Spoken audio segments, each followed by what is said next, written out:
Magandang balita para sa Gilas Pilipinas. Finally, nakapaglaro na si AJ Edo after a very long wait.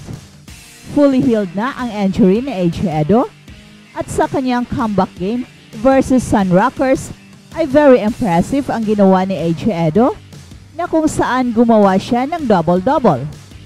At si Kai Sotto, tinembrehan ni Coach Enzai. Habang si Joel Embiid ay haharap ng pinakamalaking pressure sa NBA ngayong season. Well, yan ang ating pag-uusapan in this video. Pero bago yan ay meron muna tayong pag-giveaway. Hey, hey, hey! Attention mga kapatrol! Get ready for an epic giveaway! Once Express Info hits 150k subscribers, one lucky winner will win the incredible Oppo Reno 11F 5G smartphone. Here's how to join.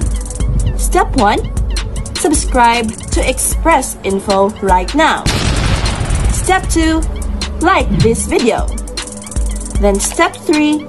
Comment anything good and positive about our idol Kai Sotto. Super easy. Just subscribe, like, and comment. Kompleto na ang Triple Towers ng Gilas Pilipinas sa pagbabalik basketball court ni AJ Edo sa kanyang mother team sa Japan B-League. At sa kanyang pagbabalik ay finally makikita na natin ang Triple Towers ng Gilas na sina Kai Sotto, Junmar Fajardo at AJ Edo. Alam naman natin kung gaano kalakas ng Twin Towers ni Kai Sotto at Junmar Fajardo, and everybody is excited na makikita na natin ang full-strength Gilas with Triple Towers. Sa comeback game ni AJ Edo, ay nakapag-double-double kaagad siya by scoring 10 points and 10 rebounds. Sayang lang at hindi pa rin natin natutunghayan ang tapatang Kai Sotto at AJ Edo sa Japan B-League. Magtatapat na sana sila sa isang tune-up game pero hindi pa naglaro itong si AJ Edo last week. Kaya patuloy pa rin ang ating pag-aantay. And speaking of Kai Sotto, ay nakita na rin natin si Kai Sotto playing with his new team na kung saan tinembrehan ata siya ni Coach Enzai na magiging leader ng team sa kanilang kampanya this coming Japan B-League season. Malaki kasi ang ginagampanan ng role ni Kai Sotto sa Alphas, and in fact, sa kanilang talo sa Emperor's Cup, ay sinabi ng kanilang coach na isa sa dahilan kung bakit sila natalo ay dahil na fouled out si Kai and their team becomes smaller.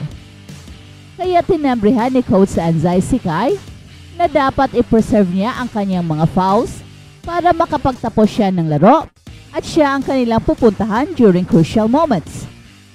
With Kai Sotto playing at a very high level ngayon at si Junmar Fajardo naman ay still playing like a real MVP, ay siguradong magkaroon pa rin ng napakalakas na team ang Gilas versus New Zealand, especially with the addition of AJ Edo.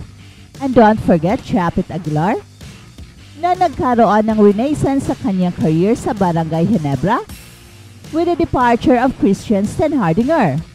Well, hindi lang pala Triple Towers, kundi Quadruple Towers ang ipaparada ni Coach Tim Cone against New Zealand.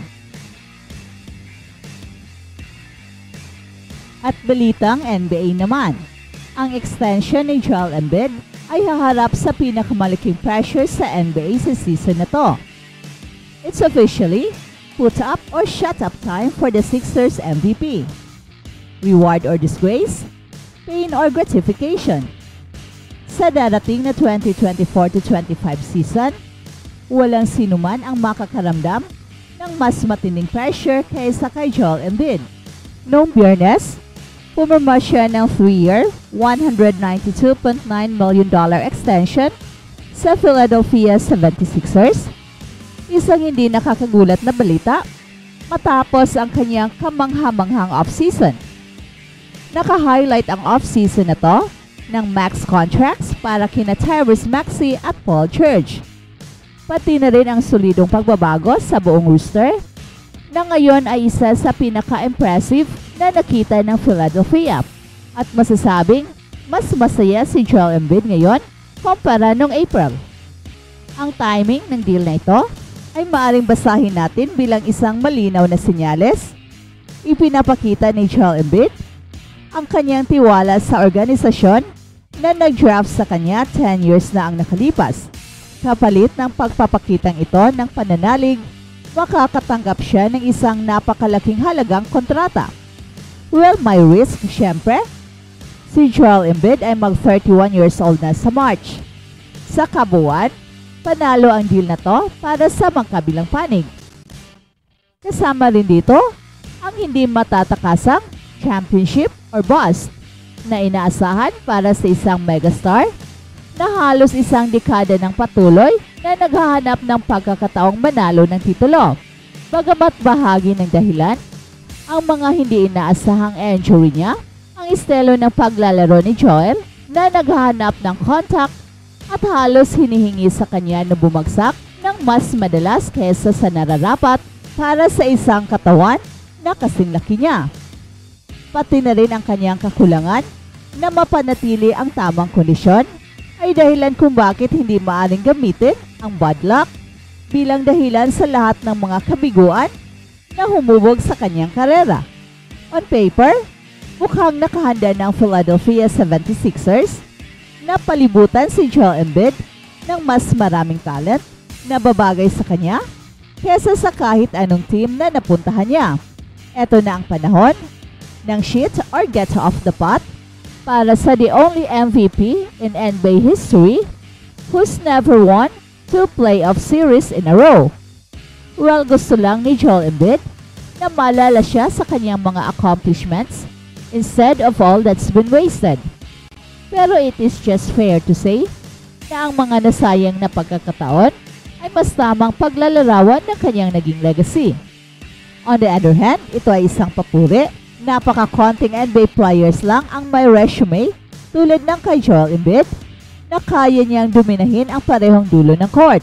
Pero kasama ng kanyang kadakilaan ay isang mahabang listahan ng mga hindi napapanahong injury, humihinang playoff performance, nabawasan ang epekto sa depensa, at ang patuloy na kakulangan na buhatin ang kanyang mga kakampi sa mga critical na yugto ng laro. Hindi pa kailanman nakapag-average si Joel Embiid ng mas maraming puntos kada tira sa playoffs kumpara sa regular season, at may pattern sa postseason kung saan bumaba ang kanyang assist rate at tumataas ang kanyang turnover percentage. Ang true shooting percentage ni Joel Embiid sa mga minutong iyon ay 44% lamang, pang-anim sa pinakamasama sa kanila at malayo sa kanyang mga all-star na kapwa manlalaro.